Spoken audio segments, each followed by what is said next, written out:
Monsieur le Président, Madame la Vice-présidente, vous nous proposez de mettre de l'argent en régional pour entrer au capital de Transpolis. Lorsque l'on regarde le tour de table, les investisseurs n'avaient pas besoin de nous pour augmenter le capital de la structure. D'ailleurs, pour le financement, la région s'est dotée d'autres outils, fonds d'investissement, fonds de garantie, etc. Il se joue donc autre chose.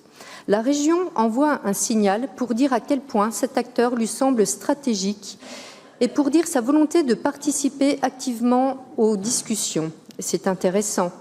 Notre participation nous permettra d'avoir un siège au conseil de surveillance et un autre au conseil scientifique. Mais nous continuons à avoir des interrogations sur l'efficience de la démarche. Car au-delà de la R&D, il s'agit de favoriser l'émergence d'un écosystème sur les nouvelles mobilités collectives comme individuelles. Nous avons donc deux types de questionnements. Sur les mobilités d'abord.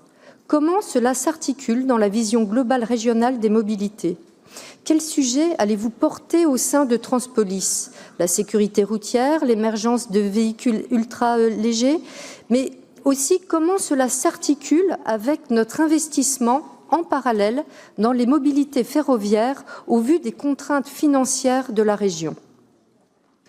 Nous avons également des interrogations sur le côté économique.